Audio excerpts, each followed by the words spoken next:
Hello guys, and welcome back to another flashlight review. Today we're going to be looking at the Sofern H05B. So this here is the box, and really it's nothing special, just a really basic cardboard box. It doesn't even have the Sofern, or it does have the word Sofern there, but it doesn't have the Sofern branding. You can see just on the left of the box as well, there are some little details on the side.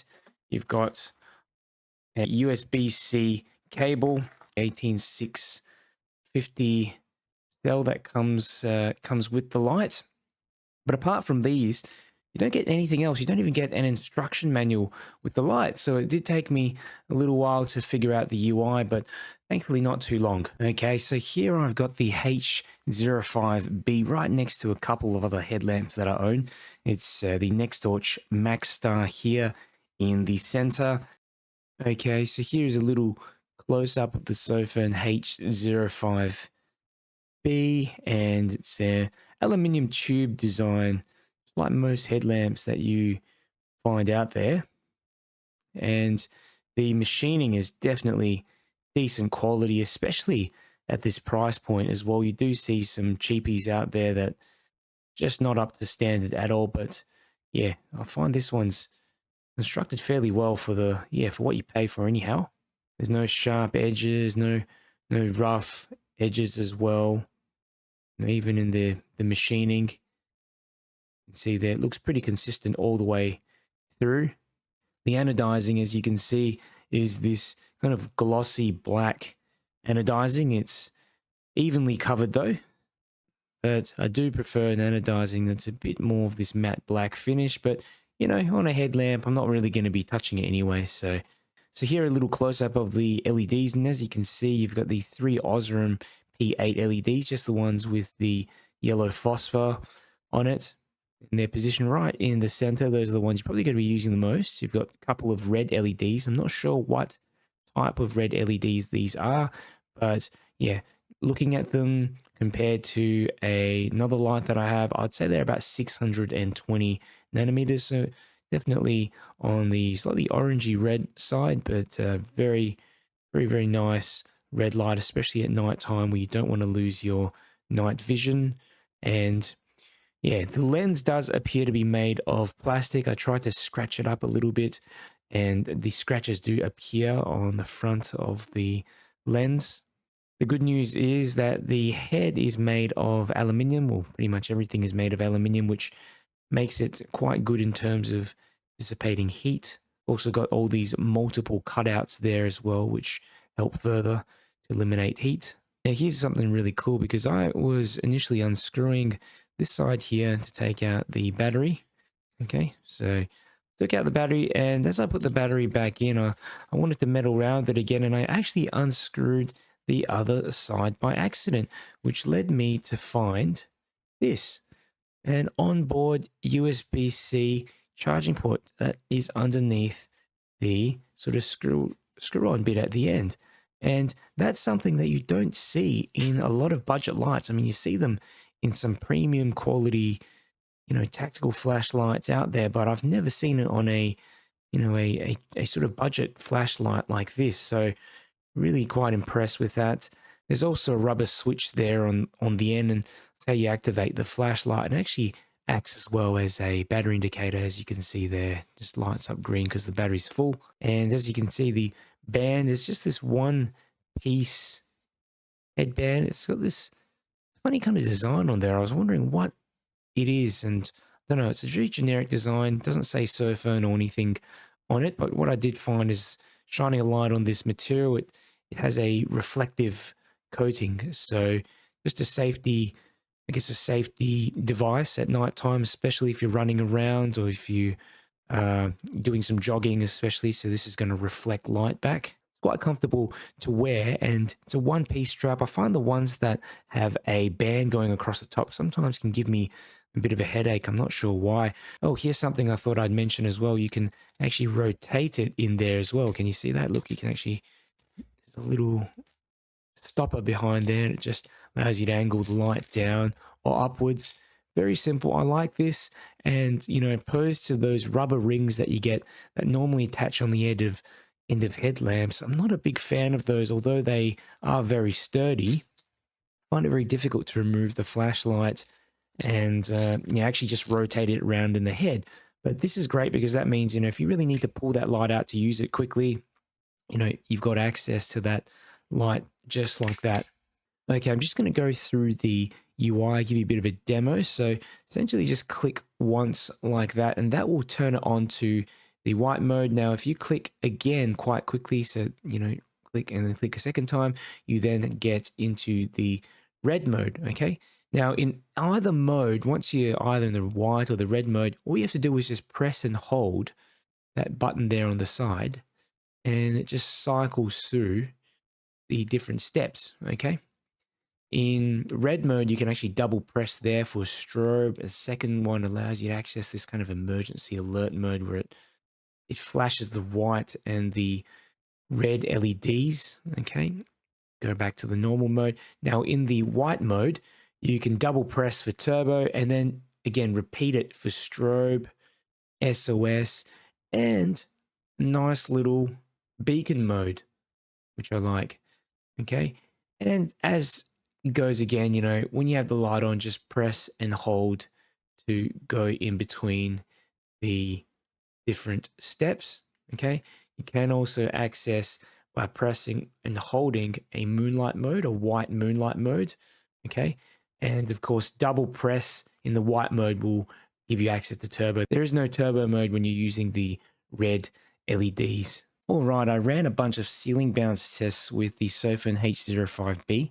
You can see here I've started the light off on the white mode on turbo, okay? So just with that double click, and you can see, you get about 30 seconds of output before the light steps down. Now, by the 2-minute mark, you're looking at about a 30% output. 6 minutes, it steps down a little bit more, closer to 20%, and 12 minutes, you see it step down a little bit more as well. But you're looking between 20 to 40% of output when it steps down from turbo. This is another ceiling bounce test that I ran on the white mode on the highest step, so step 5, just the one underneath turbo, and you can see it's the same kind of step down pattern as you observed in turbo, except it's just a little bit more drawn out and doesn't step down as far. As you can see that right by the end of the test at 20 minutes, you can see it's about 40 to 45% as it steps down, so a little bit less aggressive. Here is the 4th step on the white mode, and at this point you're starting to see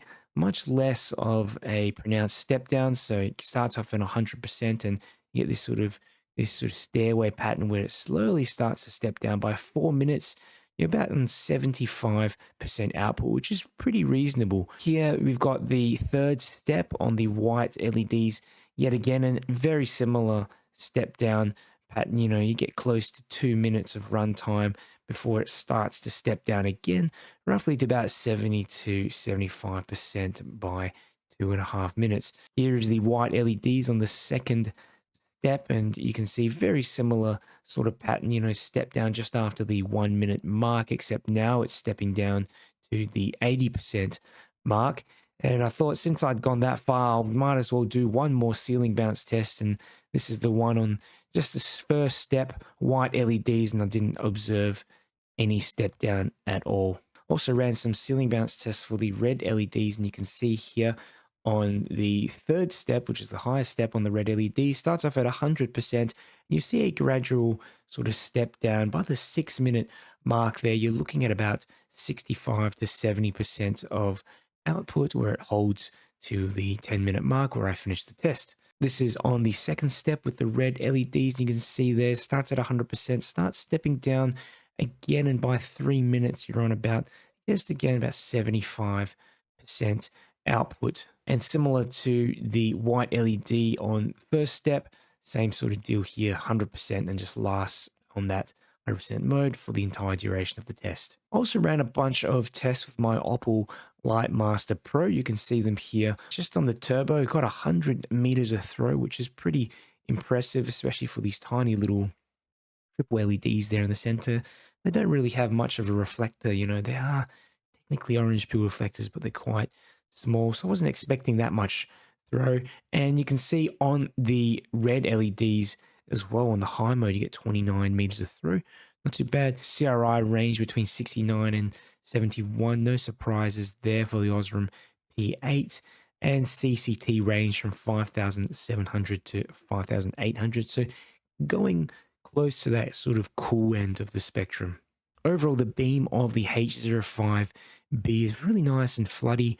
It's more concentrated in the center, especially when you've got those red LEDs on. The red LEDs just seem to form much more of a spot in the center of the beam.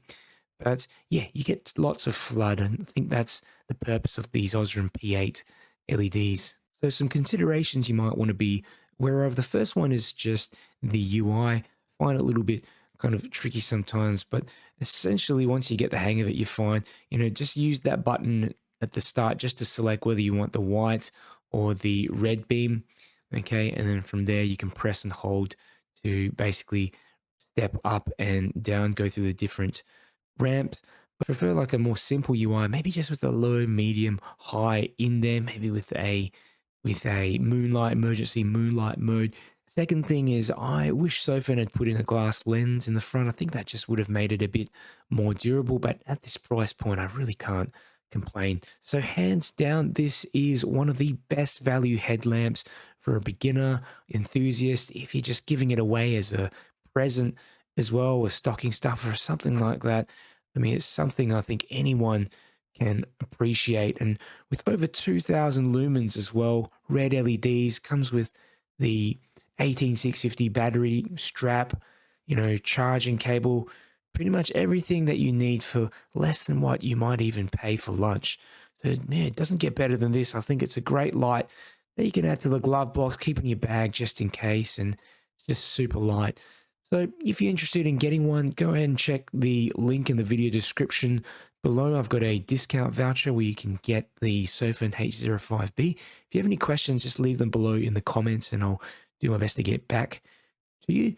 And if you enjoyed this video, found it helpful, do me a big favor and click the like button on the video. It just helps me get the video out to more people.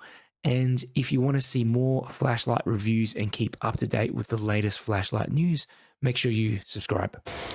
Alright, I've got the Sofirn H05B and I'll put it on the white LED mode right now, and you can see just behind the camera, super bright.